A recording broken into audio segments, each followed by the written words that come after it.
Dios le bendiga, hermano, en esta tarde. Gracias le damos al Señor por permitirnos estar una vez más el día de hoy sirviéndole al Señor en este nuevo programa. Le pedimos disculpas que hemos tenido un poquito de retraso en él, pero como siempre estamos aquí dando ese pan nuestro de cada día, fresquito y saludable, ¿verdad? El día de hoy nos visita nuestro hermano Jorge Trejos. Dios le bendiga, pastor. Amén. Saludos para todos mis hermanos y amigos. Amén.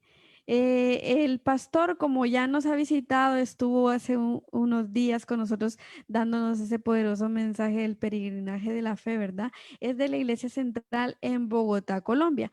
Pero hoy vamos a tener una serie de enseñanzas los días jueves con nuestro hermano y la verdad son temas bastante importantes, ya que vamos a hablar del Apocalipsis. Él nos dará una pequeña introducción del capítulo 1 de Apocalipsis. Pero antes de esto, vamos a, a pedir para que todos podamos compartir el enlace. Vamos a tomar unos momentitos. Pastor, ¿está por llegarle el enlace?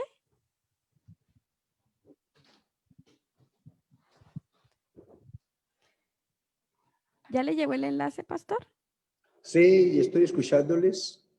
Ok, ahora vamos a compartir el enlace para que muchas otras personas se conecten y puedan ver este precioso mensaje que usted nos trae hoy. Ok.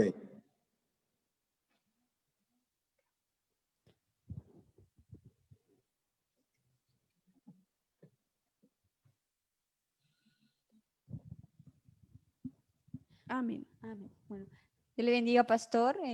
Amén. Bueno, también recordarle, hermanos, que estamos en YouTube, en Instagram como Iglesia Monte de Sion, para que puedan seguirnos y ver las prédicas que están ahí también en YouTube. ¿Ya ha podido compartir, pastor? Ok.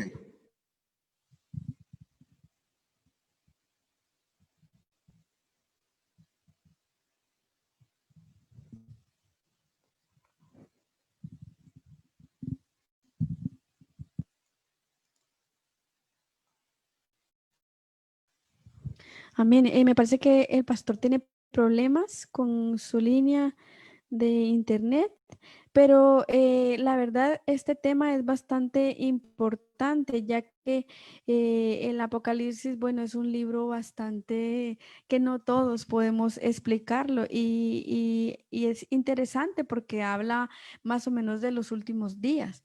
Entonces es necesario, ¿verdad?, abordar este tema, pero para poder entender un poco de ello, necesitamos tener una introducción para que todos entendamos un poco. Se hablará acerca de las 7 iglesias del Asia Menor, las que están en el libro de Apocalipsis. Y el hermano es un hermano gran es teólogo, él sabe muchas cosas y la verdad que quién sino él como para explicarnos este tipo de tema. Claro, eso es algo muy importante, la verdad que todos quizás hemos leído, pero no hemos entendido y esta es una serie que nos da la oportunidad de aprender y conocer mucho más de lo que no entendíamos, ahora lo entenderemos y podemos preguntar también acerca de este tema que va a estar muy bonita esta serie, la verdad. Muy bonita. Amén. Por eso les decimos, hermanos, que a medida que vaya pasando esta enseñanza, usted puede hacer sus preguntas, lo que usted quiera. El hermano Jorge Trijos, el pastor, está dispuesto a contestar lo que preguntemos y la Ahí sí, ¿me verdad. escuchan? Amén, pastor, Dios le bendiga. Vamos a continuar y le estaba diciendo a los que nos ven en esta tarde que usted nos va a dar una enseñanza del primer capítulo de Apocalipsis para poder entender un poco lo que nos va a explicar más adelante. Entonces, Ok. la verdad, estamos ya dispuestos y le cedemos el tiempo a usted, pastor, todo suyo. Pero primero vamos a hacer una poderosa oración para que Dios Amén. dirija este momento. Ok. Amén. Gloria a Dios. Muchas gracias, Señor. En esta hora estamos en su presencia, bendecidos y agradecidos por darnos la vida, la salud y la oportunidad de una vez más de compartir esta maravillosa palabra con muchos hermanos, pastores, líderes y cada uno de los que no solamente están en este momento en vivo y en directo, sino los que posteriormente se comunicarán, entrarán para escuchar palabra de Dios. Rogamos que usted abra, Señor, nuestra mente, nuestro corazón, nuestros labios, y que al abrir mi boca me sea dada palabra de sabiduría para dar a conocer con denuedo el misterio de su palabra. Bendiga, Señor, cada oyente, inspira mi mente, mi corazón, mis labios, todo mi ser, espíritu, alma y cuerpo, para la gloria de su nombre. Bendice a cada uno de los oyentes, a cada uno de los hermanos, y que esta palabra corra y el nombre de Jesús sea glorificado. Amén. Gracias a ti, oh Dios, en esta hora. Bendice los pastores, Señor, allá en Barcelona, España. Bendiga los líderes, nuestras hermanas, la hermana Zulma, la hermana Rosy, que están aquí, Señor, al frente de estos del sistema, Señor, para llevar a cabo este programa. Bendiga su ministerio, bendiga sus vidas, sus hogares, sus familias, para la gloria de su nombre, mi Señor. Amén y amén. Gloria a Dios. Muy bien, mis hermanos. Vamos a entrar ya mismo. Pastor, sí, pastor, bien pueda, es suyo el momento. Explíquenos este primer capítulo de Apocalipsis y lo que trae para nosotros esta tarde. Bien pueda. Ok, muy bien, hermanos. Entonces, antes de iniciar, quiero de una manera muy especial decir a todos ustedes, Dios les bendiga, los que están conectaditos ahí con nosotros en vivo, y quiero saludar muy respetuosamente una vez más al pastor Edilberto Mendoza y su esposa, la hermana Gisela, igualmente a todos y cada uno de los hermanos que están conectados y los que posteriormente se conectarán en este programa sobre escatología. Es un seminario, y déjenme decirle, mis hermanos, que cuando uno va a una escuela, pues lógicamente va a aprender. Entonces, yo muy respetuosamente sugiero que usted ojalá tenga un cuaderno, un lápiz o algo así para tomar notas, un celular, una grabadora, lo que le sea más cómodo, lo que esté a la mano. Así que será muy bueno que usted pueda tomar algunas notas, porque el tiempo no nos permite entrar mucho en detalles. Entonces yo, cuando estoy enseñando, doy algunas citas bíblicas que de pronto no tengo el tiempo para leerlas, así que es importante tener a la mano un lápiz y un papel o un cuaderno, un libro. Yo siempre he dicho que la mejor memoria es la tinta, así que entre más escriba, será mucho mejor. Entonces, mis hermanos, voy a iniciar hoy con el capítulo 1 para dar una idea más clara de lo que serán los otros seminarios, porque todos los días jueves, si el Señor nos presta la vida, estaremos hablando de las 7 iglesias de Asia Menor. El próximo jueves, si el Señor no viene antes, estaremos hablando de la primera iglesia, que es la iglesia de Éfeso.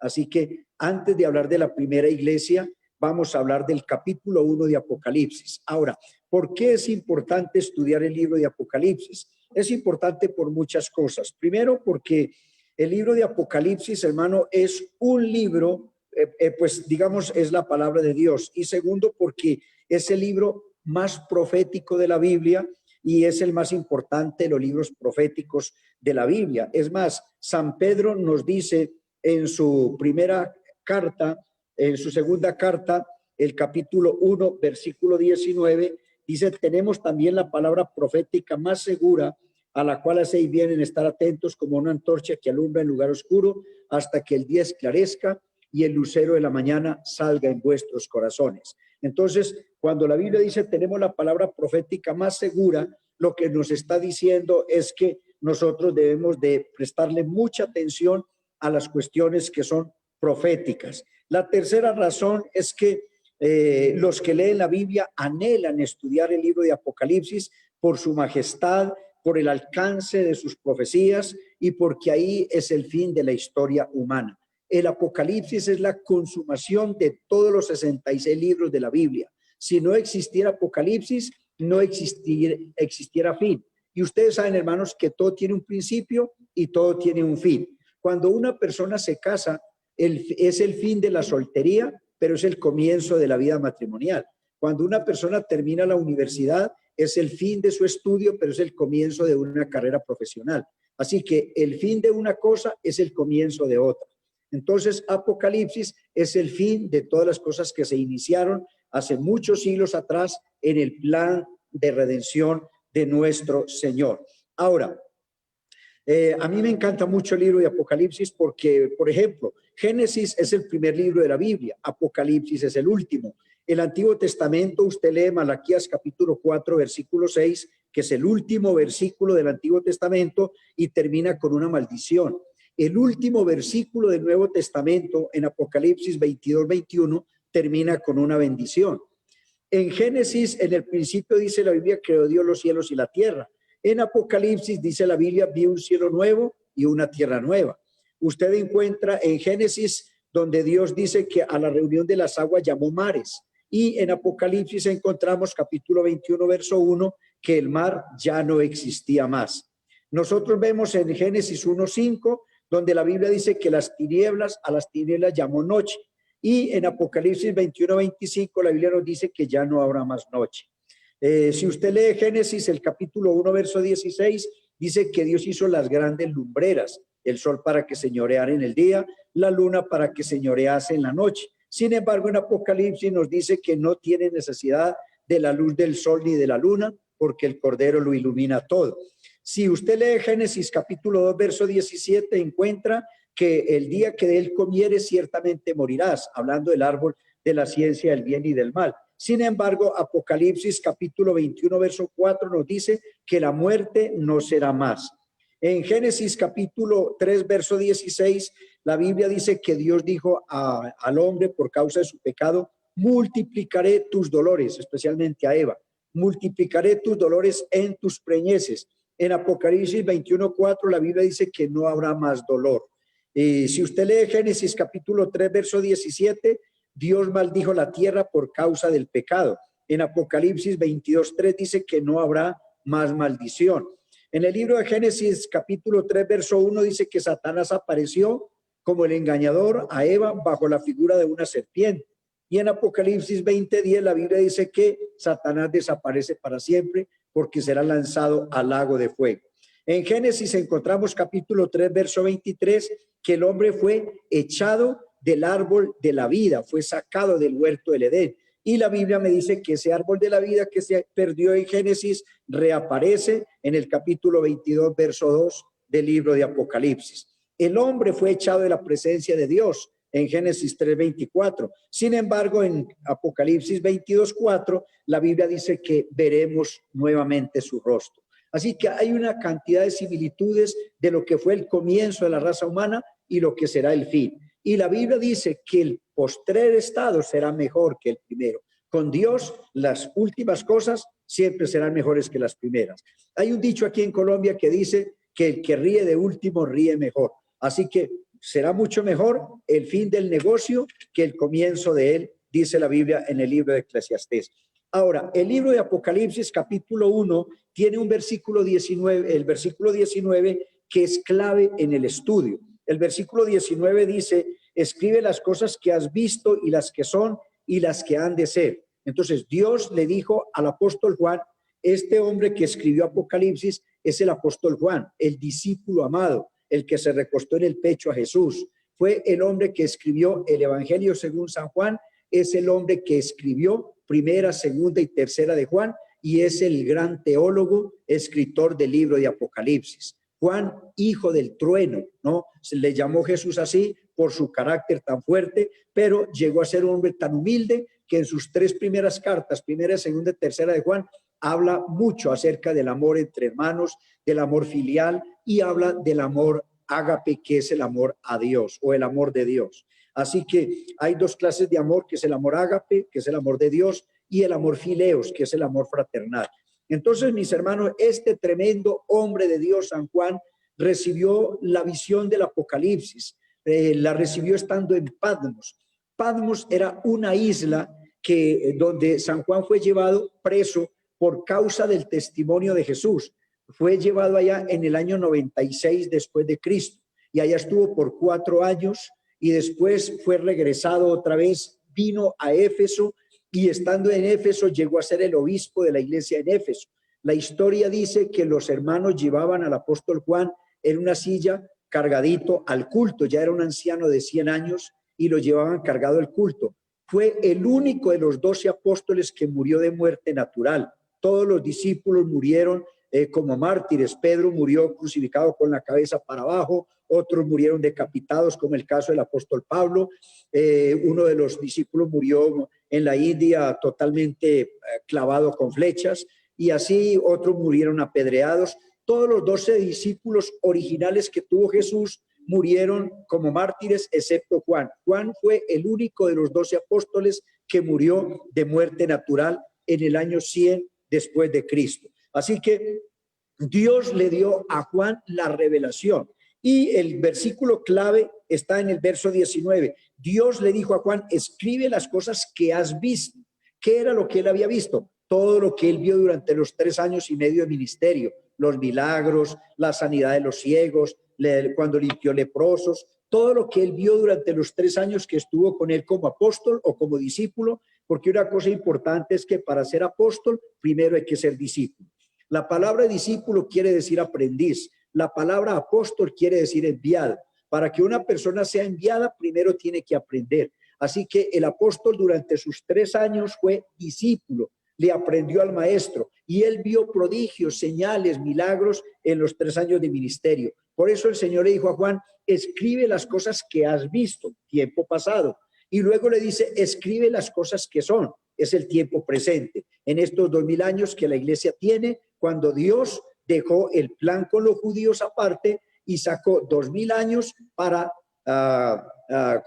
para iniciar una iglesia de judíos y gentiles. Pero el versículo 19 dice, y escribe las cosas que serán después de estas. O sea, las que serán, que es tiempo futuro, es lo que estamos viviendo hoy, ya cumplimiento del libro apocalíptico. Ahora, hermanos, es importante entender que las 7 iglesias de Asia Menor, de las que vamos a hablar los jueves que vienen, son las 7, representan los 7 periodos que la iglesia ha vivido. Tengan en cuenta que iglesia no hay sino una. Pueden haber muchas denominaciones de diferentes nombres, pero la iglesia es una sola. Hay un Señor, una fe, un bautismo, un cuerpo. Y la iglesia es el cuerpo místico del Señor Jesucristo. Así que cuando hablamos de iglesias, no hablamos en plural de otras iglesias. Pues, repito, hay que hacer la diferencia entre denominaciones religiosas e iglesia. No hay 4 iglesias, no hay 10 iglesias, hay una sola iglesia que es el cuerpo místico del Señor Jesucristo. Así que escribe a la iglesia que está en Asia, escribe a la iglesia en Éfeso, escribe a la iglesia en Esmirna. No es que han habido iglesias desde hace 2000 años hasta hoy. Ha habido una sola iglesia que ha pasado por 7 periodos diferentes. Estas 7 iglesias que vamos a estudiar representan los 7 periodos que la iglesia ha vivido en estos 2000 años de existencia. Porque es que la iglesia ha vivido, hermanos, durante 7 periodos diferentes. Por ejemplo, la iglesia apostólica, que está representada por la iglesia de Éfeso, que es la primera que vamos a estudiar el próximo jueves, es lo que la iglesia vivió los primeros 100 años, desde que se inició el día de Pentecostés hasta la muerte de Juan. Lo que la iglesia vivió en esos primeros 100 años está representado en la iglesia de Éfeso. O sea, ¿qué fue lo que Éfeso perdió? El primer amor. Entonces, aquí en los primeros 100 años que vivió la iglesia tuvo el primer amor, pero después de los 100 años fue enfriándose, fue perdiendo el primer amor. Luego viene la iglesia de Esmirna,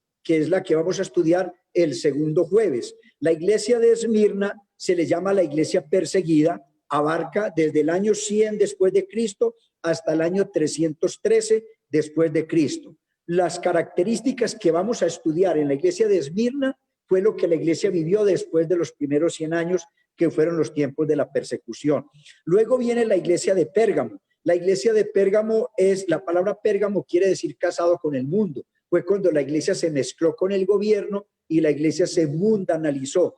Así que ese periodo es desde el año 313 después de Cristo hasta el año 476 después de Cristo. Luego vamos a estudiar el tercer jueves, el cuarto jueves, la iglesia de Tiatira. A ese periodo de la iglesia se le llama el periodo medieval. Eso fue desde la caída de Roma en el año 476 después de Cristo hasta el tiempo de Constantino. Constantino fue un emperador, fue fundador de Constantinopla en el año 1453. Luego estudiaremos la quinta iglesia, que es la iglesia de Sardis. La iglesia de Sardis se le llama la iglesia reformada y abarca el periodo desde 1453, desde Constantino, hasta el término de la Guerra de los 30 años, que fue en el año 1648. Luego vamos a estudiar la iglesia moderna, que está bajo la figura de la iglesia de Filadelfia, es la sexta iglesia. Esa iglesia representa el periodo que la iglesia ha vivido desde el año 1648 hasta el siglo XX, el siglo pasado. Entonces, luego estudiaremos la última iglesia, que es la iglesia Laodicea. La iglesia Laodicea es la iglesia de la tibieza espiritual. Esa iglesia representa la membresía hoy, hoy vivimos una época de tibieza espiritual. Se caracteriza nuestra iglesia, nuestro siglo XXI, por la tibieza espiritual y está representada por la iglesia Laodicea. Por eso repito, mis hermanos, las 7 iglesias que vamos a estudiar de capítulo 2 y 3 de Apocalipsis representan los 7 periodos que la iglesia ha vivido en estos 2000 años. No es que han habido diferentes 7 iglesias, es la misma iglesia, pero con 7 cambios diferentes, 7 periodos diferentes. Entonces, hermanos, hoy no vamos a estudiar las iglesias, sino esta introducción que estamos haciendo y que va hasta y que menciona el capítulo 1 del libro de Apocalipsis. Entonces, muy rápidamente, porque el tiempo no nos perdona, dice la Biblia, el versículo 1, Apocalipsis capítulo 1, verso 1, la revelación de Jesucristo que Dios le dio para manifestar a su siervo las cosas que deben suceder pronto, y las declaró enviándolas por medio de su ángel a su siervo Juan. Observen ese versículo 1, dice, no dice las revelaciones, dice la revelación. Ahora, esta no es la revelación de San Juan. Apocalipsis no es la revelación de San Juan, es la revelación de Jesucristo que le dio a Juan para que la mandara a las 7 iglesias. Entonces, hermano, la palabra revelación quiere decir quitar el velo o descubrir lo que está cubierto, mostrar a la vista. Entonces, Apocalipsis fue un libro que nadie sabía, nadie conocía. Es más, usted lee Apocalipsis, tiene que ir muy unido con el libro de Daniel, porque el profeta Daniel es un libro de profecías apocalípticas. Pero es bien interesante que usted tenga claro que cuando Daniel escribió las profecías apocalípticas, Dios le dijo a Daniel, escribe las cosas que has visto y las que has oído y séllalas porque aún no es el fin. Daniel vivió en el año 600 antes de Cristo y Dios le reveló muchas cosas a Daniel, pero le dijo a Daniel, no las diga a nadie, no las escriba en un libro, guárdelas y séllalas porque el tiempo está lejano todavía, porque todavía no es el tiempo. Pero al apóstol Juan Dios le dijo, escribe las cosas que has visto y envíala a las iglesias porque el tiempo está cerca. Entonces, las mismas cosas que Dios le mostró a Daniel, se las mostró a Juan. Y a Daniel le dijo, no lo digas porque el tiempo todavía no está cerca. Pero a Juan le dijo, ahora sí, ábralas y dígalas porque el tiempo está cerca. Entonces, hermanos, aquí encontramos la revelación de Jesús a Juan. Ahora, en el versículo 19 ya sabemos que las cosas que fueron son las que vivieron los 3 años de ministerio, Juan y Jesús. Las cosas que son es lo que estamos viviendo hoy.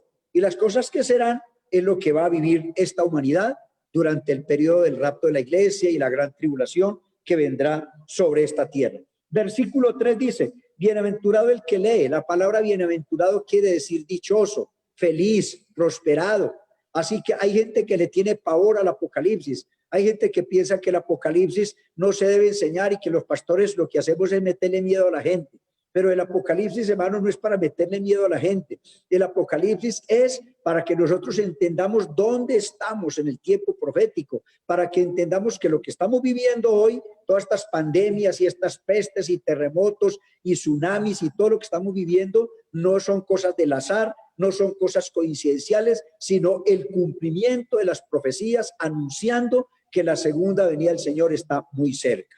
Así que el capítulo 3, el versículo 3 dice, bienaventurado el que lee y los que oyen las palabras de esta profecía y guardan las cosas en ella escritas, porque el tiempo está cerca. Así que usted es feliz, usted es dichoso, usted es prosperado. Eso quiere decir la palabra bienaventurado por leer, por escuchar el libro de Apocalipsis. Aquí no dice bienaventurado el que lee la Biblia. Aquí dice bienaventurados los que leen las palabras de esta profecía, es decir, del libro de Apocalipsis. Así que en lugar de darnos miedo leer Apocalipsis, es una bendición saber dónde estamos en el tiempo de las profecías hoy. Muy bien, versículo 4. Juan a las 7 iglesias que están en Asia. Gracia y paz a vosotros del que es, que era y el que ha de venir, y de los 7 espíritus que están delante de su trono. ¿Cuáles son los 7 espíritus de Dios, no, que están en su trono? Entonces, cuando usted lee Isaías capítulo 11, versículo 2, ahí están los 7 espíritus del Señor, que es espíritu del Señor. La palabra Señor en el Antiguo Testamento quiere decir Adonai en hebreo. Los judíos nunca usaron la palabra Yahvé, nunca usaron la palabra Jehová, nunca usaron la palabra Elohim. Ellos siempre usaron la palabra Adonai. Adonai en hebreo quiere decir Señor. Entonces, cuando yo le digo a Dios Señor, le estoy diciendo que Él es mi amo, que Él es mi jefe y que yo soy su siervo. Entonces, los 7 espíritus de Jehová están en Isaías 11:2, que dice, Espíritu del Señor. O sea, en Jesús estaba el espíritu de Elohim, porque cuando usted lee Isaías capítulo 11, verso 1, usted encuentra que está hablando es de Jesús, porque dice que subirá un vástago y habrá un renuevo. Eso está hablando de Jesús, del nacimiento de Jesús. Y en Jesús es Dios.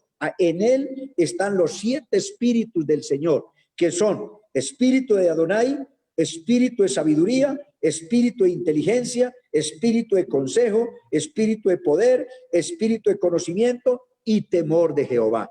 Esos son los 7 espíritus del Señor, que lo lee usted en Isaías capítulo 11, versículos 1 y 2. Ahora, mis hermanos, dice el versículo 5, y de Jesucristo el testigo fiel, el primogénito de los muertos y el soberano de los reyes de la tierra. Entonces, aquí hay 3 cosas importantes que la Biblia nos menciona. Primero, está mencionando que el testigo fiel. ¿Quién es el testigo fiel?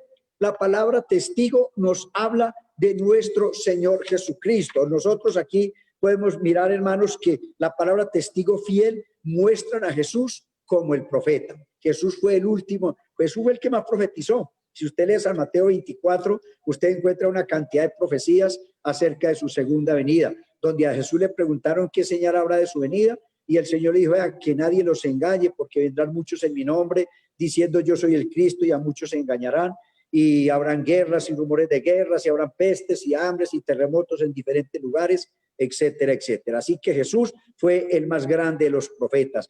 Ahora, cuando dice el primogénito de los muertos, es porque Jesús fue el primero que murió para la redención, ¿no? Para redimirnos, el primero y el último que murió para redención de nuestras almas. Ahí la Biblia lo presenta como sacerdote, ofreciéndose a sí mismo en sacrificio por nuestros pecados. Y nos dice el versículo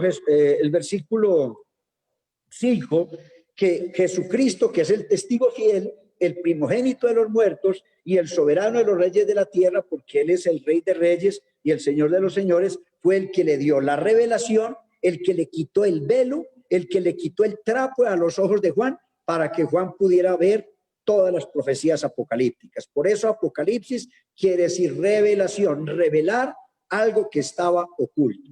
En el versículo 7 dice, he aquí que vienen las nubes, y todo ojo le verá, y los que le traspasaron y los linajes de la tierra harán lamentación por él. Sí, amén. Está hablando de la segunda. Acuérdese que la segunda venida del Señor tiene 2 fases.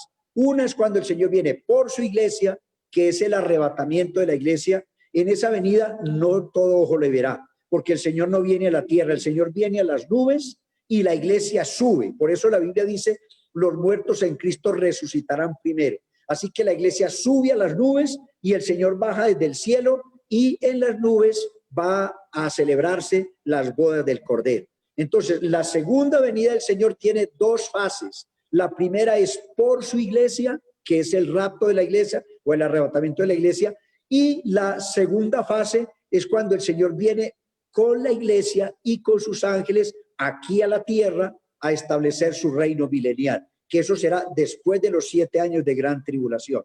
Así que en esa segunda fase, cuando Él viene con los ángeles y la iglesia, es cuando todo ojo le verá.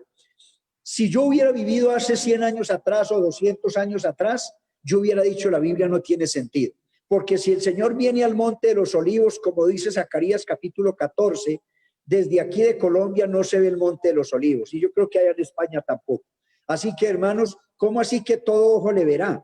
Pero ya hoy, con los adelantos tecnológicos que tenemos, con la televisión y las redes, los cables submarinos y la fibra óptica, ya hoy sí sabemos que eso es cierto. Si un mundial de fútbol se puede ver en cualquier parte del mundo en vivo y en directo, si nosotros estamos aquí en vivo y en directo, aquel día cuando el Señor venga a establecer su reino milenial en la tierra, a matar al anticristo para que haya 1000 años de paz, la Biblia dice que todo ojo le verá. Es decir, que todas las cámaras de televisión, toda la fibra óptica, todo el internet estarán enfocando ese gran acontecimiento. Así que hace 200 años esto parecía una locura, pero hoy con la ciencia y la tecnología nos damos cuenta que sí se va a cumplir eso de que todo ojo le verá cuando Él descienda al Monte de los Olivos.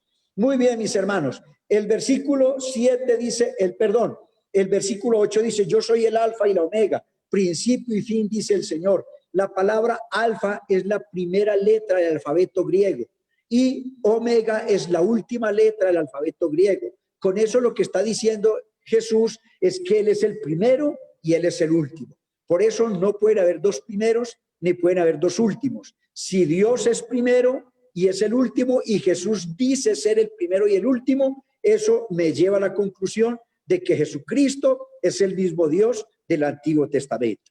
Porque en Isaías Dios dice, yo soy el primero y yo con los postreros. Y Jesús dice, no, yo soy el primero y el último. Entonces no puede haber dos primeros, no pueden haber dos últimos. Entonces, conclusión, Jesucristo es el mismo Dios del Antiguo Testamento.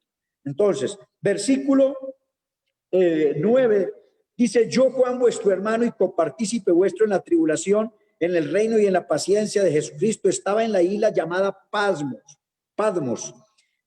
Dice, por causa de la palabra de Dios y el testimonio de Jesús. Entonces, él estaba en la isla de Patmos. Patmos era una isla estéril en el mar Egeo, a 38 kilómetros de la costa de Asia Menor. Era una isla usada para los romanos como un destierro para los peores criminales de esa época. Juan fue llevado allá no por ser un delincuente, sino, dice la Biblia, por causa del testimonio de Jesús, porque en ese tiempo ya estaba empezando la persecución contra la iglesia. Así que el emperador Domiciano fue el que decretó la persecución contra la iglesia cristiana, y como Juan era un obispo, Juan era la máxima cabeza, como el misionero, por decirlo de alguna manera, entonces a él lo agarraron y lo llevaron preso a la isla de Patmos. Ahí en la isla de Patmos, en el año 96 después de Cristo, fue cuando el apóstol Juan tuvo la gran revelación del Apocalipsis. Ahora, mire lo que dice el versículo 10. Yo estaba en el Espíritu en el día del Señor y oí detrás de mí una gran voz como de trompeta. No era una voz de trompeta, sino como de trompeta. O sea, una voz fuertísima. No fue que él oyó una corneta ya pegándole en los oídos, sino cuando él dice, oí una voz como de trompeta, está diciendo, oí una voz fuerte que me hablaba. Dice, yo estaba en el día del Señor. En la era cristiana, el día del Señor es denominado como el día domingo, no el día sábado, porque el día sábado era el día de reposo para los judíos en el Antiguo Testamento. Pero aquí no habla el día sábado, sino el día del Señor. Jesucristo, que es el Señor del cielo y de la tierra, el Señor del día de reposo, que es el Señor de nuestras vidas, el Señor de nuestras emociones, el Señor de nuestro intelecto, el Señor de nuestra alma, el Señor de nuestro cuerpo, el Señor de la iglesia. Si Él es el Señor de todo lo creado, Él resucitó un día domingo. El día del Señor es el día domingo. Ahí resucitó y un día domingo se fue al cielo. Así que la revelación del Apocalipsis fue mostrada al apóstol Juan un día domingo, un día, el primer día de la semana para nosotros, porque en el calendario judío el primer día de la semana es el domingo. Nosotros aquí en Colombia y allá en España seguramente también estamos bajo el calendario gregoriano, el calendario católico, pero las profecías están bajo el calendario judío, que es donde están las promesas y las profecías de parte de Dios. Ahora, versículo 11. Oí una voz que decía, yo soy el alfa y la omega, o sea, el primero y el último. Escribe en un libro lo que ves y envíalo a las 7 iglesias que están en Asia, a Éfeso, Esmirna, Pérgamo, Tiatira, Sardis, Filadelfia y la Odisea. De esas 7 iglesias vamos a hablar una por iglesia cada jueves a esta hora. Bien, versículo 12. Me volví para ver la voz que hablaba conmigo y vuelto vi 7 candeleros de oro. ¿Qué son esos 7 candeleros de oro? Cuando usted lee Apocalipsis 1:20, dice el misterio de las 7 estrellas que has visto en mi diestra y los 7 candeleros de oro. Las 7 estrellas son los 7 ángeles de las 7 iglesias y los 7 candeleros que has visto son las 7 iglesias. Así que estamos leyendo el versículo 13, donde dice que versículo 12, cuando me volví, vi la voz que hablaba conmigo y vuelto vi 7 candeleros. Esos 7 candeleros de oro representan estas 7 iglesias que vamos a hablar, o los 7 periodos de la iglesia de estos 2000 años, que es lo mismo. Y las 7 estrellas son los 7 ángeles que están en la diestra de Dios, ¿no? La palabra diestra en la Biblia significa poder y autoridad. No está hablando de una mano derecha literal. Diestra significa poder y autoridad. ¿Qué quiere decir eso? Que los 7 pastores de estas 7 iglesias están en las manos de Dios, están en la diestra de Dios. Los pastores estamos en la mano de Dios. Así que, hermanos, ahora tenga en cuenta, hermanos, que cuando la Biblia dice escribe a los 7, a las 7 iglesias y envíalo, ¿no? Y usted lee, por ejemplo, capítulo 2, Apocalipsis capítulo 2, verso 1 dice, escribe al ángel de la iglesia en Éfeso. No son ángeles los que están aquí, son los pastores, porque la palabra ángel significa mensajero. Hay mensajeros terrenales, que somos los pastores, y hay mensajeros celestiales, que son los ángeles del cielo, los seres angelicales. Así que la palabra ángel significa mensajero. Cuando la Biblia dice escribe al ángel de la iglesia en Éfeso, o escribe al ángel de la iglesia en Esmirna, o escribe al ángel de la iglesia en Pérgamo, lo que el Señor le está diciendo a Juan es escribe al pastor de Éfeso, para que el pastor le hable a la congregación. Escribe al pastor de la iglesia en Pérgamo, para que el pastor le hable a la congregación. Entonces, los 7, versículo 13, Apocalipsis 1:13, en medio de los 7 candeleros vi a uno semejante al Hijo del Hombre, vestido de una ropa que llegaba hasta los pies, ¿no? Acuérdese, mire lo que está diciendo, semejante al Hijo del Hombre. ¿Quién es el Hijo del Hombre? El Señor Jesucristo. Él es Hijo del Hombre porque nació de la Virgen María. Él es el Hijo de Dios porque fue engendrado por el Espíritu Santo. Entonces, humanamente es Hijo de Hombre e Hijo de Dios. Pero Él, que es Hijo de Hombre porque vino de María, y es Hijo de Dios porque fue engendrado por el Espíritu Santo, es el mismo Adonai del Antiguo Testamento. Es el mismo Señor del Antiguo Testamento. San Juan dice que allá en la isla, él oyó una voz que le habló y le dijo, escribe lo que le voy a mostrar, escríbalo en un libro y envíalo a las 7 iglesias que están en Asia, a Éfeso, Esmirna, Pérgamo, Tiatira, Sardis, Filadelfia, la Odisea. Verso 12. Y me volví para ver la voz del que hablaba conmigo y vuelto vi 7 candeleros de oro, que son las 7 iglesias. Y en medio de los 7 candeleros, verso 13, a uno semejante al Hijo del Hombre, vestido de una ropa que llegaba hasta los pies y ceñido por el pecho con un cinto de oro. En otras palabras, Juan vio a Jesús vestido de sacerdote, porque cuando la Biblia dice que lo vio con sus ropas hasta el piso, esa era la túnica de lino que usaban los sacerdotes para ministrar en el lugar santo. Acuérdese que Jesucristo no es sacerdote, Él es el sumo sacerdote, el jefe de todos los sacerdotes. Así que cuando dice que estaba vestido de una ropa que llegaba hasta el piso, o hasta los pies, y ceñido por el pecho con un cinto de oro, dice que estaba vestido de sacerdote. San Juan vio a Jesús no como hombre, no en su humillación, sino lo vio como sumo sacerdote. Ahora, cuando la Biblia dice que tenía en el pecho un cinto de oro, la palabra oro en la Biblia significa divinidad. O sea, vio a Jesús no como hombre, sino como Dios. Lo vio divino, como Dios, en su divinidad. Verso 14. Su cabeza y sus cabellos eran blancos como la blanca lana, como nieve. ¿Qué quiere decir eso? Que Jesucristo es el mismo Dios del Antiguo Testamento. ¿Por qué? Porque cuando usted lee la Biblia en Daniel capítulo 7, versículo 9, usted encuentra que Daniel vio a Dios como el anciano de día. Él dice que vi uno semejante a un anciano con sus cabellos blancos. Usted sabe que cabellos blancos significa honradez, significa experiencia. Job dice, en los largos años está la ciencia y en los cabellos blancos la inteligencia. Así que, hermanos, este hombre, Juan, el apóstol, vio a Jesús como el anciano de días. Por eso es que insistimos, Jesucristo es el mismo Dios del Antiguo Testamento, porque el mismo anciano de días que vio Daniel con cabellos blancos, ahora lo está viendo aquí, porque si Jesús murió de 33 años, Jesús no tenía por qué tener el cabello blanco, aunque hay algunos que son canosos prematuramente, ¿no? Pero hermanos, aquí no es que lo vio ya viejito, sino que lo vio como lo que es, lo vio como el Dios poderoso del Antiguo Testamento, como el anciano de días que vio el profeta Daniel. Versículo 15. Todavía estamos en el versículo 14. Dice, sus ojos como llama de fuego. No quiere decir que Juan vio a Jesús con sus ojos como rojizos o como amarillos y echando candela por los ojos. No.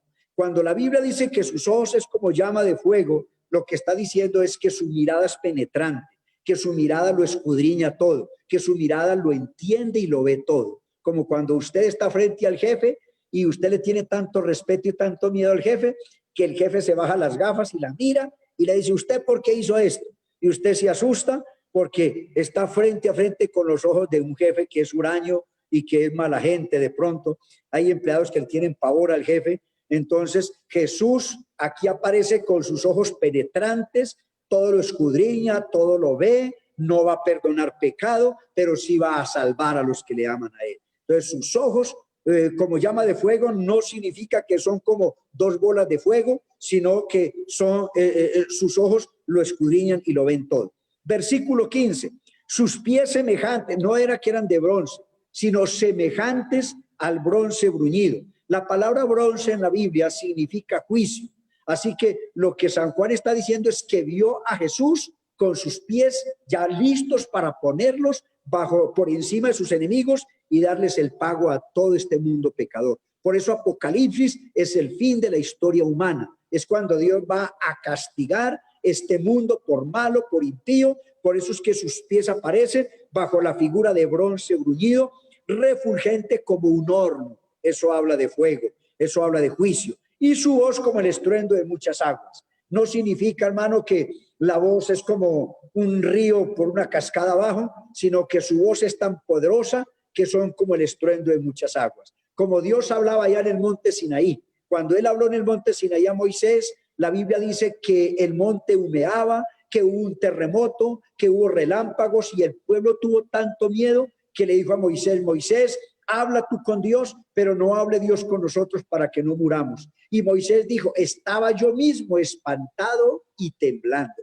porque la presencia de Dios, la santidad de Dios, la gloria de Dios nos muestra eso. Somos tan pecadores, somos tan malos que la misma gloria de Dios, por eso es que nadie puede ver a Dios, mi hermano. La Biblia dice, no hay hombre que vea a Dios y viva. ¿Por qué? Porque es que nosotros tan pecadores no podemos resistir la mirada de Dios, no podemos resistir los ojos de Dios. Moisés, que era un hombre tan santo, tanto que Dios dijo, no hay otro hombre más manso y humilde en la tierra que mi siervo Moisés. Y con todo y eso Moisés una vez le dijo, Señor, muéstrame tu rostro. Y el Señor le dijo, no me podrás ver, porque no hay hombre que me vea y viva. Pero ponte sobre la peña y yo voy a pasar. A lo que pase, yo le pongo mi mano, le tapo los ojos, paso de largo y cuando pase de largo, verás mis espaldas. En el Antiguo Testamento Dios no tenía espaldas, porque Dios es espíritu y un espíritu no tiene espaldas. Eso es lo que se llama, en términos teológicos, una teofanía de Dios. Una teofanía de Dios es una manifestación visible de Dios. Así que él vio las espaldas de Dios de una manera teofánica, porque repito, un espíritu no tiene espaldas. Así que, hermano, y Dios en el Antiguo Testamento era espíritu. En el Nuevo Testamento ya Dios tiene cuerpo, ya Dios tiene espalda, ya Dios tiene ojos, tiene manos, tiene pies, porque Jesucristo es el cuerpo de Dios. Jesucristo es el estuche donde Dios vivió 33 años aquí en la tierra. Ahora, en este momento Dios sí tiene cuerpo. Jesucristo es el cuerpo de Dios. Por eso Jesucristo es Dios sobre todas las cosas. Entonces, mis amados hermanos, ya para ir finalizando, nos dice la Biblia que su voz era como el estruendo de muchas aguas, habla de su autoridad. Verso 16, tenía en su diestra 7 estrellas. Ahora, lea el versículo 20 donde dice la Biblia que las 7 estrellas son ¿quiénes? Son los ángeles de las 7 iglesias. ¿Y quiénes son los ángeles de las 7 iglesias? Los pastores de cada iglesia. Por eso les expliqué ahora que la palabra ángel quiere decir mensajero, y que cuando Dios le dijo a Juan, escribe al ángel de la iglesia en Éfeso, está diciéndole escribe al pastor de la iglesia en Éfeso. Entonces, hermano, en el versículo 16 dice, tenía a su diestra 7 estrellas, que las 7 estrellas son los 7 pastores. Repito, los pastores estamos en las manos de Dios. De su boca salía una espada aguda de 2 filos.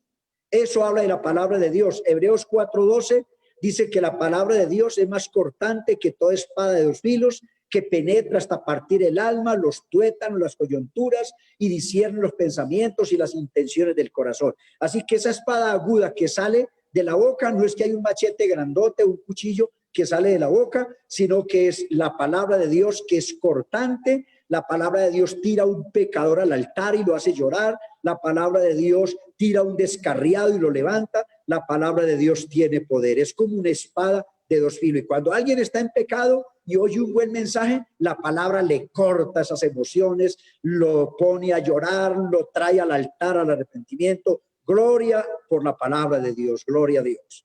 Muy bien, hermanos. Verso 17 dice, nos falta todavía algo el verso 16. Dice, y su rostro era como el sol cuando resplandece en su fuerza. Eso habla de la gloria de Dios. Acuérdese que Jesús en el monte de la transfiguración se presentó a Jacobo, Pedro y Juan. Eso está en San Mateo capítulo 17. Y dice que su rostro se hizo como el sol al mediodía y sus ropas resplandecieron como el sol en pleno mediodía. Entonces, aquí otra vez, Juan vio a Jesús en el monte de la transfiguración antes de morir en la cruz del Calvario. Ahora lo ve ya glorificado. Ahora lo ve ya como Dios. No lo ve como hombre en su humillación, sino como Dios en su exaltación. Entonces, vio a Jesús con toda su gloria, con su rostro como el sol, dice la Biblia en el versículo 16, cuando resplandece en su fuerza. Ahora, fue tanta la impresión de San Juan, no vio a Jesús como hombre, sino como Dios, que en el verso 17 dice, cuando le vi caí como muerto. Ahora, ¿por qué cayó como muerto? Porque es que no hay hombre que vea a Dios y viva. El que ve a Dios no es capaz de resistir su presencia. Por eso ve que San Juan cuando lo vio dice, caí como muerto. Pero él puso su diestra sobre mí. La palabra diestra significa poder y autoridad, ya se los dije. Entonces, él puso su diestra sobre mí, dice la Biblia. ¿Y qué más dice? Y me dijo, no temas, yo soy el primero y el último, el que vivo y el que estuve muerto, mas he aquí que vivo por los siglos de los siglos. Amén. Y tengo las llaves de la muerte y del Hades. El Hades es un compartimiento del infierno. O sea, en este momento todavía no hay nadie en el infierno. Desde Adán hasta este día, toda la gente que ha muerto en pecado todavía no están en el infierno, están en el Hades. ¿Qué es el Hades? Un compartimiento del infierno. Si usted lee San Lucas capítulo 16, verso 19, usted ahí encuentra la historia del rico y Lázaro. Y la Biblia dice que el rico, estando en el Hades, alzó sus ojos y vio a Lázaro en el seno de Abraham y le dijo, Padre Abraham, manda a Lázaro que moje la punta de su dedo en agua y refresque mi lengua porque estoy atormentado. Así que el Hades es un lugar, un compartimiento del infierno. Por eso la Biblia dice en Apocalipsis 20:11 que cuando venga el juicio final, dice, la muerte entregó sus muertos, el Hades entregó sus muertos, y fueron juzgados los muertos por las cosas que estaban escritas en los libros según sus obras, y el que no se halló inscrito en el libro de la vida fue lanzado al lago de fuego. Ese sí es el infierno. El infierno es el lago de fuego. Así que todavía nadie, ¿y sabe por qué nadie ha sido lanzado al lago de fuego? Porque todavía no han recibido el juicio. La gente que muere en pecado están en el Hades y un día tienen que resucitar. Y con cuerpos resucitados van a estar ante el gran trono blanco en el juicio final. Y en ese juicio van a ser juzgados y lanzados al infierno, al lago de fuego. Entonces, no confunda a Hades con infierno, porque el Hades es una cosa y el infierno es otra. No confunda a filosofía con Sofía en un filo, ¿no? Entonces, muy bien. Dice el versículo 19, escribe las cosas que has visto y las que son y las que han de ser después de estas. El misterio de las 7 estrellas que has visto en mi diestra y en los 7 candeleros de oro. Las 7 estrellas son los 7 ángeles de las 7 iglesias, o sea, los 7 pastores. Y los 7 candeleros que has visto son las 7 iglesias. Eso es así muy rápidamente, hermano, porque el tiempo no nos perdona. Así muy someramente es la explicación del capítulo 1 del libro de Apocalipsis. Si el Señor me da la vida y salud, próximo jueves estaremos aquí en punto a las 7 de la tarde para estudiar la primera iglesia, que es la iglesia de Éfeso. Estas 7 iglesias tienen tremendos mensajes para nuestra vida, mis amados hermanos. Dios les bendiga. Aquí estoy pendiente si hay una pregunta o una inquietud. Amén, pastor. Interesante, la verdad que es como usted dice, es una pequeña pincelada, ¿verdad? Es muy en poco tiempo, una información bastante amplia, un poco para tener una idea de lo que se va a tratar estos temas. La verdad que Dios nos habla todo en todo momento y aclara muchas cosas que a veces no entendemos. El libro de Apocalipsis es bastante complejo y tenemos que verlo así, paso a paso para poder entenderlo, ¿verdad? Han entrado unas preguntas de WhatsApp. Dice, pastor, la Biblia dice, escribe al ángel de la iglesia dándole revelación, pero muchas personas dicen que Dios también les ha dado revelación y enseñan cosas aparte del pastor. ¿Esto sería correcto? Hermana, la Biblia dice en el libro, yo se los leí al comienzo de esta enseñanza en segunda de Pedro, capítulo 2, regáleme un segundito, segunda de Pedro, capítulo 2, donde la Biblia dice, verso 19, tenemos también la palabra profética más segura, a la cual hacéis bien en estar atentos como una antorcha que alumbra en lugar oscuro hasta que el día esclarezca y el lucero de la mañana salga en vuestros corazones. A veces estamos en una noche oscura, estamos cuando no sabemos qué decidir, si ir a la mano derecha o a la mano izquierda. A veces hay situaciones en la vida matrimonial, en la vida familiar, en la vida económica, en la vida laboral, en la vida personal, que estamos a oscuras, no sabemos qué hacer, no conocemos la voluntad de Dios. Y la Biblia dice que cuando estemos en una situación así, hacemos bien en estar atentos a la palabra de Dios, no a revelaciones de personas, porque lo que había que revelar de Dios ya está aquí en la Biblia. Aquí está todo lo que necesitaba ser revelado. Dios no me va a hablar a mí cosas nuevas, Dios no me va a dar a mí una revelación cuando ya todo lo que yo necesito saber está aquí. Ese problema de que no, Dios me reveló tal cosa, es donde aparecen los falsos profetas, ¿no? A veces aparecen personas diciendo, no, es que Dios me mostró que el hermano fulano está en pecado. Ese tipo de profecías y de revelaciones no son de Dios, porque la Biblia dice que los dones del Espíritu Santo, entre ellos profecía, son para edificación, para consolación, para exhortación. La palabra exhortar en la Biblia no es regañar. Algunos piensan que exhortar es regañar o reprender a una persona. La palabra exhortar en la Biblia significa animar, motivar. Si yo he cometido un pecado y en pleno culto una hermana se para y dice, hermano, Dios me mostró que el hermano Jorge está en pecado, eso no me va a exhortar a mí, eso no me va a animar a mí, eso me va a avergonzar, eso me va a sacar de la iglesia, yo no voy a volver por allá porque si me avergüenzan delante de una congregación, entonces ese tipo de revelaciones o profecías no son bíblicas. Entonces, toda la revelación de Dios está aquí en la Biblia. Apocalipsis es la revelación que Dios le dio a Juan. No tiene por qué haber otra revelación para don Rafael, para don Jorge, para Milena o para otras personas. Lo que tenemos que saber de Dios está en la Biblia.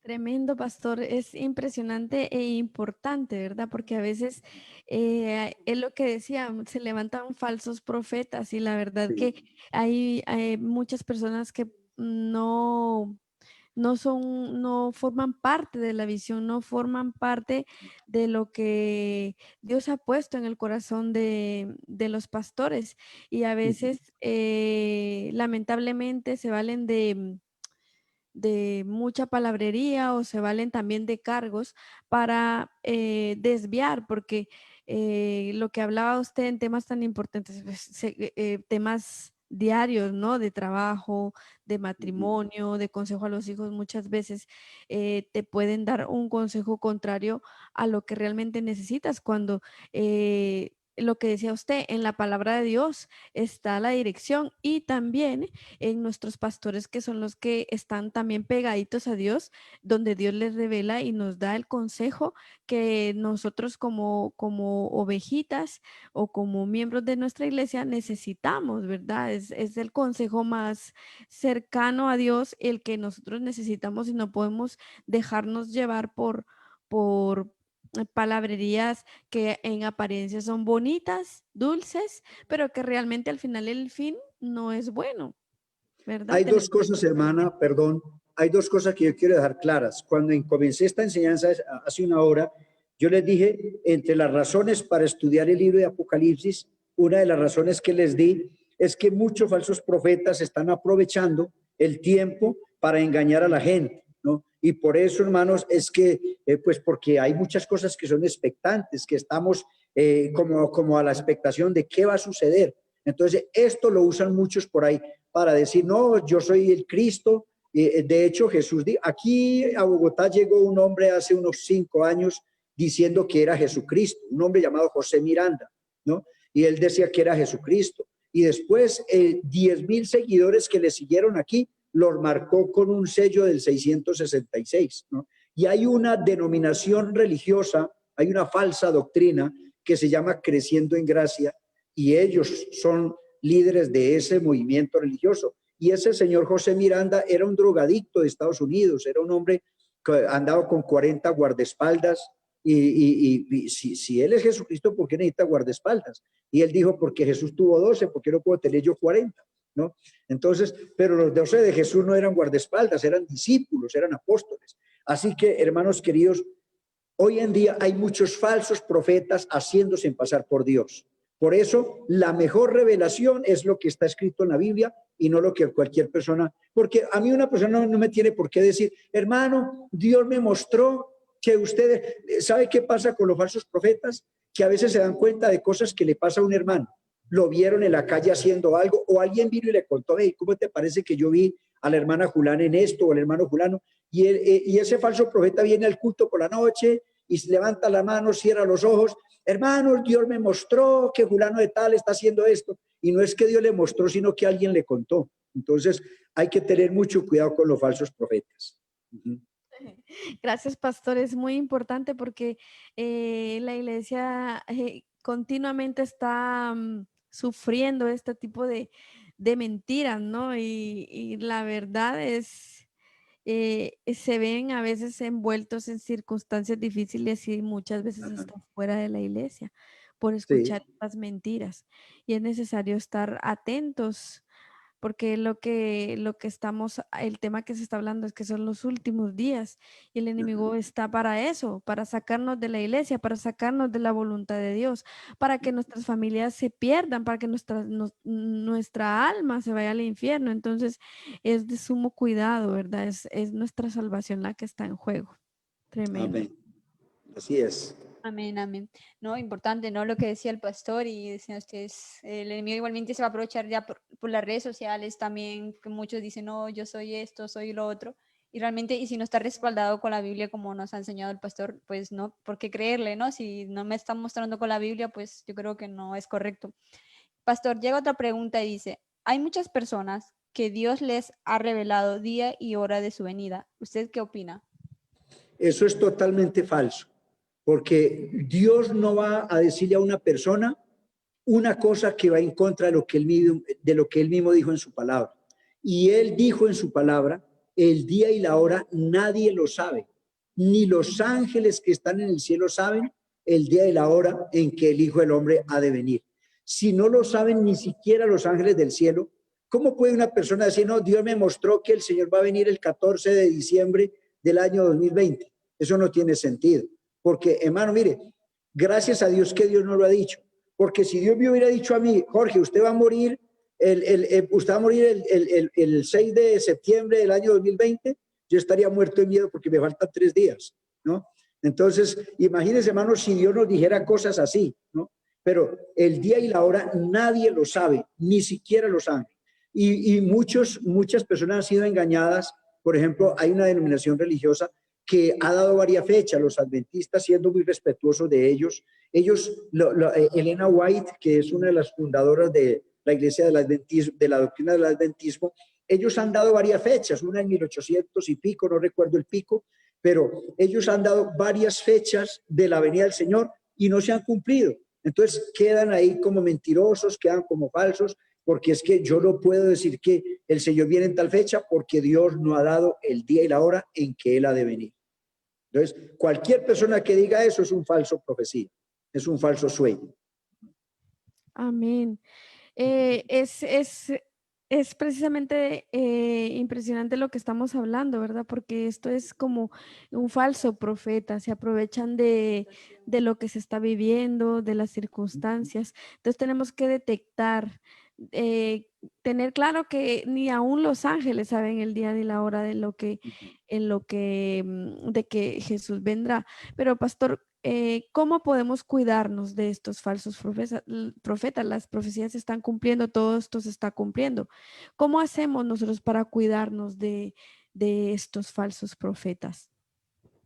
Hermana, mire, Dios dijo en el libro de Deuteronomios que a veces cuando venga un profeta y le cuente a usted cosas, ¿no? Es más, es tan clara el llamado de Dios que Dios dijo, aún si esa persona dijo algo y se cumplió, la Biblia dice, no vayáis en pos de él, no lo oiréis, no lo atenderéis. Está en el libro de Deuteronomio. Dios ordena a la iglesia, ¿no? A los hijos de Dios, no dar crédito a tales cosas. Cuando usted lee San Mateo capítulo 24, los discípulos le dijeron al Señor, Señor, ¿qué señal tendremos de tu venida, de tu segunda venida? Y el Señor dijo, el reino del cielo no vendrá con advertencia, ni dirán helo aquí o helo allí, porque el reino del cielo está entre vosotros. Pero el Señor dijo, ustedes tengan cuidado porque muchos falsos cristos se levantarán en mi nombre, ¿no? Y engañarán a muchos. No vayáis en pos de ellos, ni los sigáis, ni los creáis, ¿no? Y entonces ahí fue donde él sacó una lista. Oiréis de guerras y rumores de guerras, habrán pestes, habrán hambres, terremotos en diferentes lugares.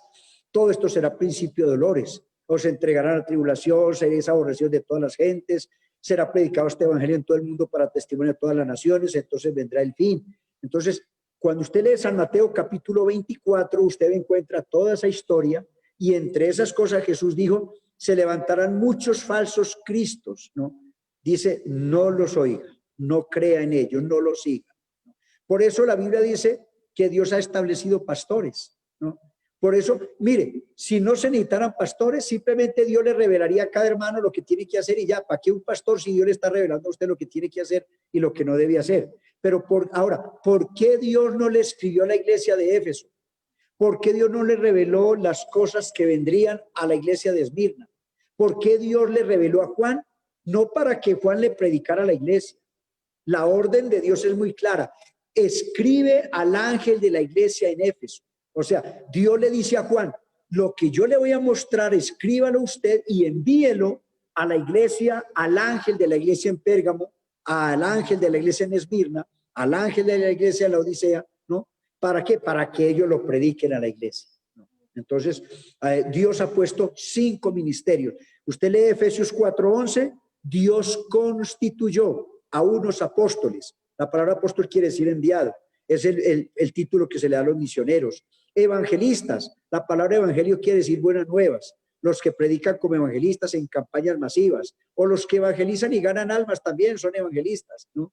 Evangelistas. Pastores. La palabra pastor quiere decir alimentador de animales. Literalmente la palabra pastor quiere decir alimentador de animales. Así que la palabra pastor significa alimentador. El trabajo de un pastor es alimentar la iglesia, darles enseñanza, visitarles, orar por ellos, ¿no? Dice pastores maestros. Maestros son los que enseñan la palabra de Dios.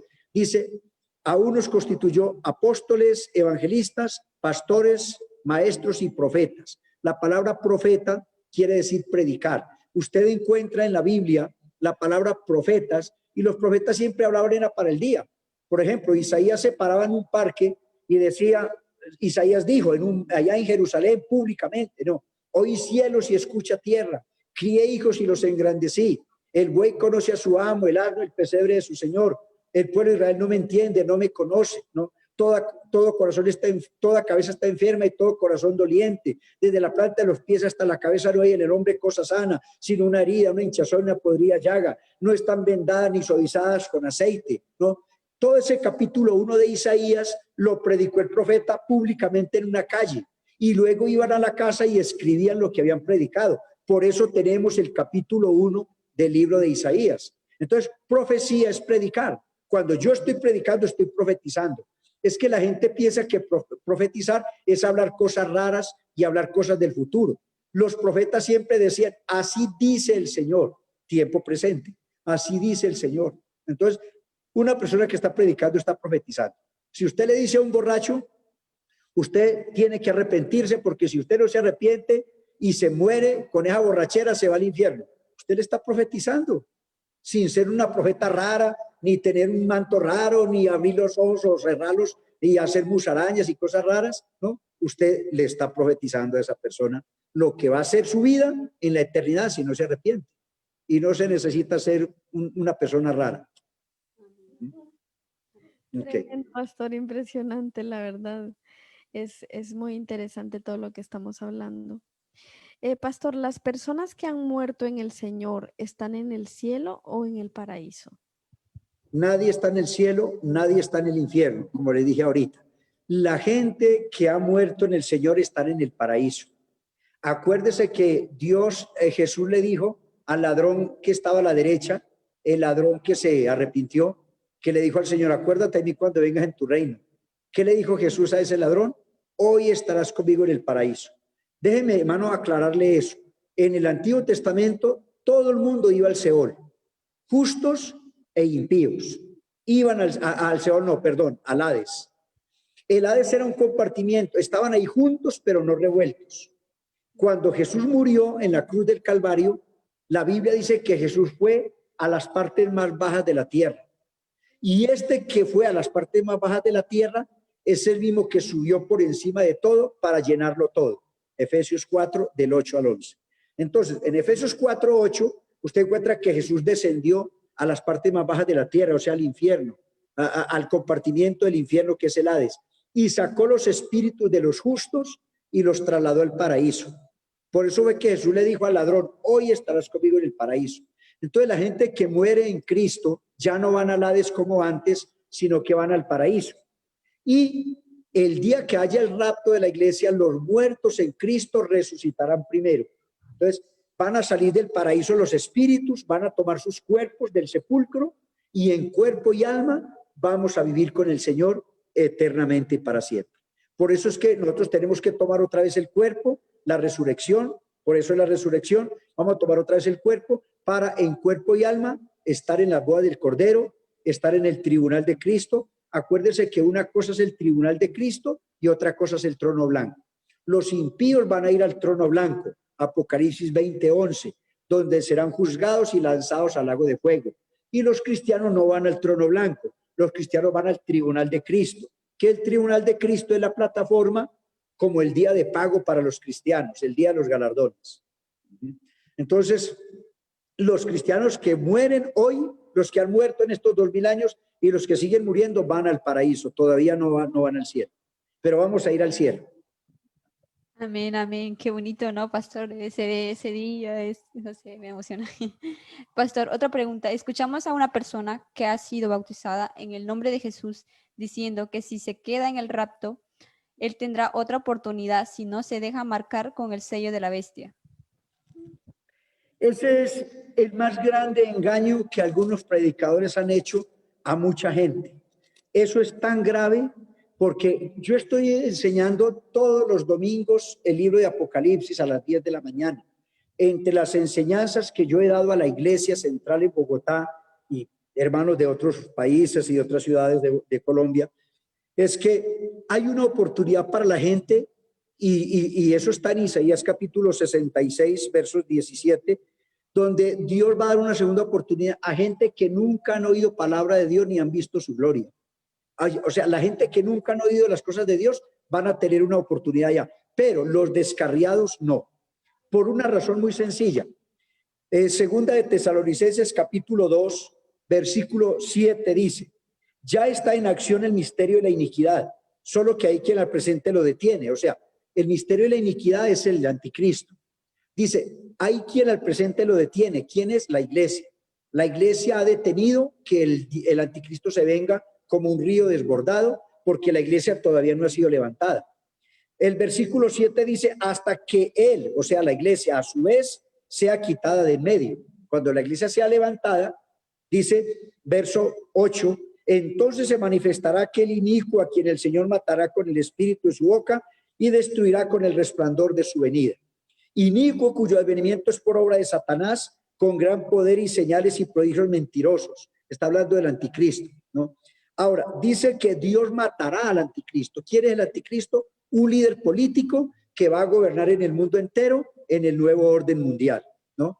Ahora, verso 10, dice que Dios matará a ese anticristo que ha engañado a la gente con gran poder y señales y prodigios mentirosos. Dice, verso 10, con todo engaño de iniquidad para los que se pierden, por cuanto no recibieron el amor de la verdad para ser salvos. O sea, la gente que despreció el amor de Dios hoy, los que no recibieron el amor de Dios hoy para ser salvos, dice la Biblia en el verso 11, Dios les envía un poder engañoso para que crean la mentira, a fin de que sean condenados los que no creyeron a la verdad. O sea, la gente que estuvo en la verdad, pero que la rechazó, que no la creyó, que la abandonó, dice que un espíritu de mentira los tomará y los engañará. Entonces no hay una segunda oportunidad para los descarriados. Es más, hay una anécdota de un hermano que una vez se enojó mucho y no volvió a la iglesia y se descarrió. Cuando el pastor fue a visitarlo, ¿por qué no había vuelto a la iglesia? Él dijo, hermano, allá en la iglesia eso es un problema, una alcahuetería. Yo llevaba un pantalón nuevo estrenando y pusieron un chicle en la banca y el chicle me dañó el pantalón. Y el pastor le dijo, ¿y usted por un chicle en el pantalón se descarrió? Entonces, si una persona se va de la iglesia por cosas tan pequeñas, a veces que porque el pastor no me saluda, que porque el hermano no me quiere, que porque no me usan, que porque no me dan cargos en la iglesia. Hay gente que se va de la iglesia por bobadas, por cosas pequeñas. Si una persona se va de la iglesia por bobadas y se descarría por cosas tan pequeñas, usted se imagina el día que el Espíritu Santo levante la iglesia, que no hay ayuda del Espíritu Santo aquí en la tierra, ¿no? Y que el anticristo empiece a marcar a la gente con un chip para poder trabajar, para poder comerciar, para poder viajar, y que si usted no se deja marcar, entonces usted está en contra del gobierno, las iglesias van a ser confiscadas, las Biblias van a ser destruidas, no habrá evangelio, habrá ateísmo por toda parte. Y si en un tiempo usted va a pedir una visa o a pedir un documento y le dicen, usted ya está registrado en la Cámara o en el Senado o está registrado en el gobierno, pues que no. ¿Y por qué no? Entonces ahí hay unas leyes que rechazan todas cuestiones religiosas. Y si usted no lo hace, entonces usted va a ser decapitado, va a ser perseguido, va a ser muerto. ¿Una persona cree usted que va a ser capaz de vencer una persecución de ese tamaño si no es capaz de vencer hoy un chicle?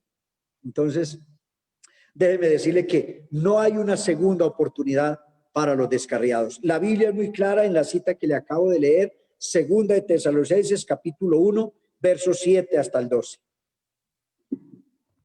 Tremendo, pastor, es verdad. Lo otro son excusas. O sea, la gente se va por pura excusa, la verdad, lamentablemente. Sí. Y luego creen esa mentira, ¿no? Que habrá una segunda oportunidad, ¿no? La oportunidad es aquí en la tierra. Ese es el gran engaño del diablo, porque eso me hace a mí tranquilizarme. No, pues yo voy a vivir como quiera y si el Señor me deja, pues yo no me dejo marcar de la bestia y me voy. Ese es el gran engaño del diablo para muchos hoy. Y lo peor es que hay predicadores que lo enseñan y eso es muy grave. Eso es como decirle a una persona que está muriendo de cáncer, no, hermano, usted lo que tiene es un dolorcito de estómago, eso no es nada, cuando es un cáncer el que lo está matando. A la gente hay que decirle la verdad como es, porque decirle lo contrario es engañar a la gente. Tremendo. Es impresionante y la verdad es eso, creer, ¿no? A esas mentiras. O sea, es impresionante. Pastor, otra pregunta. Se levantó una falsa doctrina diciendo que en el cielo no entrará carne ni sangre, sino que nuestro espíritu. Entonces ellos enseñan que podemos darle rienda suelta a la carne. ¿Usted qué opina? Ok, carne y sangre no entra al reino de los cielos precisamente. Por eso es la importancia de la resurrección. Mire, esta carne no entrará al reino de los cielos, ¿cierto? Esta carne, porque esta carne es corrupta, esta carne es pecaminosa, a esta carne le gusta el mal. Por eso esta carne necesita arrepentirse, esta carne necesita ser bautizada. Si una persona dice, como esta carne no entra al cielo, entonces dele trago, dele whisky, dele cerveza, dele todo lo que quiera, ¿no? Pues esta carne, así, con sus defectos y todo, es el templo y la morada del Espíritu Santo. Y el Señor dice que somos el templo y la morada del Espíritu Santo, y que si alguno destruye este templo, esta carne, Dios también lo destruirá a él. O sea, el cuerpo hay que cuidarlo, porque este cuerpo un día va a resucitar para recibir otra vez el Espíritu y en cuerpo y alma estar ante Dios para el juicio. Entonces, una persona, digamos, que dice, no, es que como esta carne no va al cielo. Ahora, la Biblia dice que lo que entra por la boca no contamina el alma. Entonces yo puedo tomar alcohol, no, porque lo que entra por la boca no contamina el alma. El problema no está ahí. Sí, es verdad que usted se toma una botella de alcohol y eso entra por la boca y va a la letrina. El problema no está ahí, el problema es de dónde salió el deseo. Salió del corazón. Cuando una persona quiere tomar o hacer lo malo, primero sale del corazón. Entonces, la Biblia dice, lo que sale del corazón sí contamina al hombre. Los malos pensamientos, los adulterios, las fornicaciones, las mentiras, los falsos testimonios, etcétera. Eso sale del corazón y eso contamina al hombre. Entonces, si la persona dice que esta carne, como no va al cielo, entonces démosle lo que quiera, olvídelo, porque en esta carne, ¿no? Job capítulo 19, verso 25, Job dijo, cuando él estaba pues tan grave de su enfermedad, él dijo, yo sé que mi Redentor vive, y después de deshecha esta mi piel, en mi carne he de ver a Dios. O sea que el cuerpo va a resucitar, el cuerpo hay que guardarlo. El cuerpo es el templo y la morada del Espíritu Santo. Y la Biblia dice, si le entrega este cuerpo a la fornicación, si entrega este cuerpo a una ramera, un cuerpo es con ella, ¿no? Y la Biblia dice que los fornicarios y los adúlteros serán lanzados al lago de fuego, dice en Apocalipsis 21:8. Entonces el cuerpo hay que cuidarlo. Por eso Dios exigió en el Antiguo Testamento ciertos animales que se podían comer y otros que no. Por eso Dios exigió, Levíticos es una cantidad de leyes de higiene. ¿Por qué los israelitas tuvieron que llevar un bastón en el desierto, una estaca? Porque ellos tenían que enterrar el excremento humano, ¿no? Para que no hubieran epidemias en el desierto, porque no habían antibióticos, porque no habían clínicas, no habían hospitales, no habían UCIs. Entonces, 2 millones de personas en el desierto dando del cuerpo, dando sus necesidades fisiológicas. Imagínense las epidemias que habría. Entonces, ellos tenían que enterrar el estiércol, el excremento humano. Por eso era obligación llevar una estaca. ¿Por qué Dios prohibió comer ciertas partes del cordero, ¿no? A los judíos y a los sacerdotes? Por el colesterol. Si las partes más gordas del cordero no las podían comer, sino quemarlas al fuego. Era Dios evitando el colesterol. O sea, Dios siempre nos ha enseñado a cuidar el cuerpo, a cuidar la salud y a cuidar lógicamente el alma. Tremendo, tremendo, pastor. Es muy, la palabra de Dios es muy profunda, muy intensa. Pastor, también un poco analizando, ¿no? Lo que estamos hablando con el tema de que a veces la gente se justifica para el tema de las bebidas y tal, pero es que ni siquiera en la vida cotidiana, o sea, cuando tú dices, si tú conduces, si bebes, no conduzcas, ¿no? Entonces, ¿qué pasa? Que se dice que por decir alguna cerveza ya te, te hace un efecto en el cuerpo.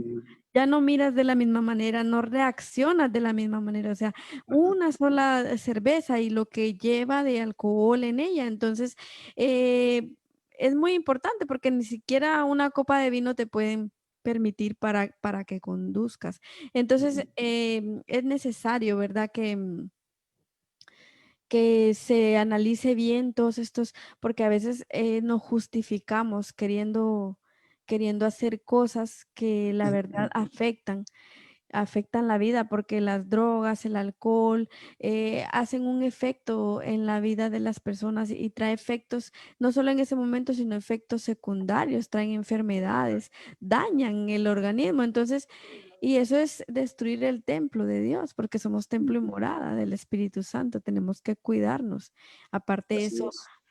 son hábitos que no le agradan a Dios, porque traen consecuencias a la vida del ser Es que hay humano. una anécdota de un hombre que estaba en el desierto con un camello y a la medianoche se acostó en la tienda y dejó el camello afuera. Y el camello metió la nariz a medianoche y el hombre le dijo, salga de aquí. Y él dijo, no, tengo mucho frío, solamente la cabeza.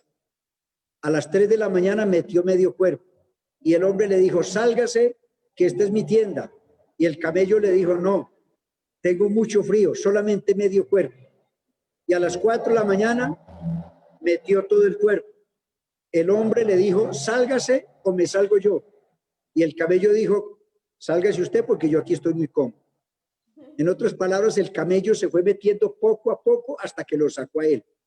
Los vicios, el alcohol, drogadicción y cualquier otro vicio, llegan a nuestras vidas como siervos, pidiendo permiso, se entran de a poquito y después se adueñan de nuestra mente, de nuestro espíritu, de nuestra alma y se vuelven amos y dominan a las personas.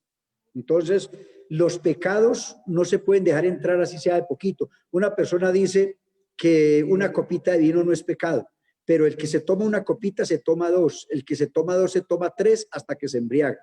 Entonces, no hay que jugar con fuego, porque el que juega con fuego termina quemándose. Entonces, es mejor evitar las cosas desde el comienzo, no crear hábitos. Evitar, ¿verdad? Evitar todo este tipo de cosas no traen nada bueno. Pastor, nos dice aquí, el día y la hora no lo sabemos, pero el tiempo sí nos dejó, hablando acerca del arrebatamiento. Ajá, eso es verdad. Jesús dijo una vez a los fariseos, ustedes conocen los tiempos, ¿no? Y es verdad, hay mucha gente que conoce los tiempos. Nuestros papás, nuestros abuelos, veían los arreboles allá en el firmamento y decían, va a haber verano, porque veían allá en el firmamento como rojizo, unas nubes amarillas, rojizas, bonitas, y es verano, es invierno. El Señor dijo, ustedes conocen los tiempos. ¿Cómo es que ustedes conocen los tiempos y no conocen la venida del Señor? Entonces, los tiempos sí los conocemos. De hecho, lo que estamos viviendo hoy es un campanazo. Todas estas pandemias que estamos viviendo, esta mortandad, todo este nuevo orden mundial que se está apresurando, que haya un solo gobierno, un solo líder político, una sola moneda en el mundo. Todo esto que estamos viviendo hoy son los tiempos que anuncian que la venida del Señor está muy cerca. Entonces, el día y la hora no lo sabemos, pero los tiempos sí. Estamos en los peores tiempos de la historia humana. Mejor dicho, la persona que crea que esto es mentira, la persona que no le dé crédito a esto, la persona que no entienda esto es porque está totalmente enceguecida, tiene sus ojos vendados, ¿no? Y la Biblia dice que el diablo, el Dios de este siglo, es el que enceguece el entendimiento para que a la gente no le resplandezca la luz del evangelio. Así que los tiempos sí los conocemos y sabemos que estamos en los tiempos en que la venida del Señor está muy cerca. Entonces, no conocemos el día y la hora, pero el tiempo sí. Amén, amén. No, eso está, ¿cómo se dice? A la vuelta de la esquina, como dicen. Amén. Pastor, llega otra pregunta de WhatsApp y dice, la Biblia dice que el tiempo del fin, Dios separa las ovejas de los cabritos. ¿Quiénes son los cabritos? Ok, lo que pasa es que lo que está preguntando la persona está basado en San Mateo capítulo 25. San Mateo capítulo 25 es el juicio de las naciones, donde dice que Dios separará los cabritos de las ovejas y a los de la izquierda les dirá, id malditos al fuego eterno preparado para el diablo y sus ángeles. A los de la derecha les dirá, venid benditos de mi Padre a poseer el reino de los cielos. Ese no es el juicio de la persona, no es ni el juicio del trono blanco, ni es el juicio del tribunal de Cristo donde van a estar los cristianos para recibir la recompensa. El texto mismo dice, si usted lee San Mateo capítulo 25, el título dice juicio de las naciones vivas. Entonces, los cabritos y las ovejas es un juicio que Dios va a hacer después de cuando termine la guerra de Armagedón, la tercera guerra mundial, que es cuando el Señor viene y matará al anticristo con el espíritu de su boca, con el resplandor de su venida, y establece el reino milenial. Entonces, todas esas naciones que se unieron para atacar a Israel, todas las naciones que se unieron para pelear y acabar con los judíos, esos son los cabritos. Esas naciones van a ser castigadas duramente por causa de haber perseguido a los judíos. Y las naciones que van a pelear en favor de Israel son las ovejas. Esa es una separación, un juicio de naciones, no de personas, no de individuos, sino el juicio. Por eso el texto dice, el juicio de las naciones vivas. Está en San Mateo capítulo 25. Entonces los cabritos son las naciones que van a perseguir, a atacar a Israel, y las ovejas, las naciones que están en favor de Israel. Muchas gracias, pastor, por aclararnos, ¿verdad? Esta pregunta. La verdad que es de tremenda bendición el poder entender más cosas de la Biblia, ¿verdad? Eh, ya para terminar, vamos a saludar a unos hermanos que son fieles. Ajá. Amén, Amén. amén. Vamos a saludar a la hermana Fidelia, Ramón, Coti Morán, Yirka, Elena, Reina Olas, Rita Cotrina, Paola, Ruth Díaz, Jordi Puyado, Jenis, Albi, Bustamante, Melissa González, Rodrigo, Amparo, Chela, Kerlin, Paola, Janet, Santa y Margarita. Y muchos más que por el tiempo ya se nos fue, pues ya los tenemos saludando. Pastor, ¿usted quisiera saludar a alguien más? No, mis hermanos, a ver, no sé si hay dos hermanas, María Pasudi, hermana Carmen Pasudi, viven allá en España hace 20 años. Yo les bauticé hace unos 25, 30 años aquí en Colombia, en Cali, y ellos viven allá. Y siempre hace 8 días estuvieron con nosotros, no sé hoy. Entonces, si están por ahí, saludarles en el nombre del Señor. Y a todos ustedes, mis hermanas, hermana Rosy, hermana Zulma, muchas gracias, hermana, por darme en este tiempo. A su pastor y a la esposa, bendiciones y gracias por todo. Y a todos los hermanos que estuvieron conectados en el programa, gracias por regalarnos este tiempo, gracias por su atención. Para mí es un honor compartir con usted la palabra de Dios y me siento honrado, me siento bendecido con todos y cada uno de ustedes. Así que si el Señor nos permite, el próximo jueves estaremos aquí ya para iniciar con la primera iglesia, la iglesia de Éfeso. Por favor, si algunos piensan que estoy predicando muy rápido y hablando muy rápido y no captan todo, me dicen, yo le quito, ¿cómo se llama? Velocidad. Entonces, podemos ir más despacio. Lo que pasa es que, primero, estoy acostumbrado a hacerlo de esa manera y segundo, hay mucha tela que cortar. Entonces, yo siempre quiero tratar de avanzar y por eso trato de aprovechar al máximo el tiempo de enseñanza. Entonces, hermano, pero si voy muy rápido en mi expresión y no alcanzan a captar, me lo dicen con todo gusto, no tengo ningún problema y entonces trataré de ir un poco más despacio. Que el Señor les bendiga, un abrazo fraternal para todos y ha sido un honor estar con ustedes hoy. Gracias, pastor. La verdad que la enseñanza ha sido bastante entendible. Yo al menos le he entendido y sabemos que es por el tiempo, ¿verdad? Que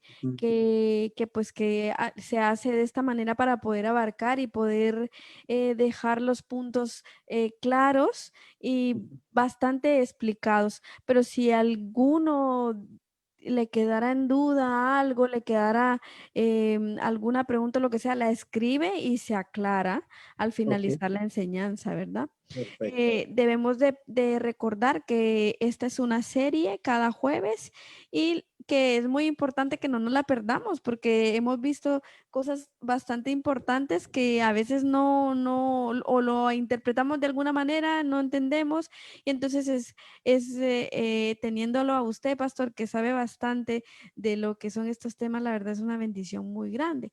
Entonces, para terminar, pastor, le pedimos que nos dirija en una oración. Amén. Señor Jesucristo, muchas gracias por el día de hoy, gracias por su presencia, gracias por su palabra, gracias por cada uno de los hermanos que han estado atentos en este precioso culto, en esta tarde allá en España, Señor. Glorifícate en la vida de cada uno de ellos, bendice sus hogares, bendice su vida laboral, su vida espiritual, su vida familiar. Señor Jesucristo, denos una noche para nuestros hermanos allá en España que ya se disponen a descansar.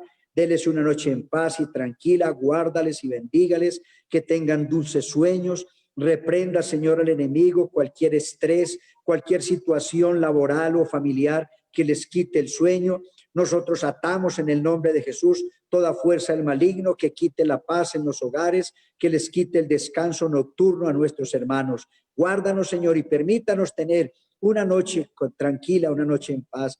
Nosotros aquí en Colombia, que estamos en pleno mediodía, rogamos, Señor, su bendición para los hermanos que están laborando en este momento, para los hermanos que están en sus labores cotidianas. Guárdanos y permítanos el próximo jueves continuar con estos estudios bíblicos. En el nombre glorioso de Jesús declaramos bendición, declaramos sanidad divina para los hermanos que estén enfermos. Toca sus cuerpos, restáuralos, sánalos para la gloria de su nombre y para el bien de tu pueblo. Amén y amén. Gloria a Dios. Amén, amén. Muchas gracias, pastor, por su tiempo. Bueno, no se vaya a ir, Amén. vamos a despedir el programa, pero ahora estamos con usted. Bueno, hermanos, les Amén. esperamos mañana en el Pan Nuestro de cada día, así que bendiciones. Amén. Dios les bendiga.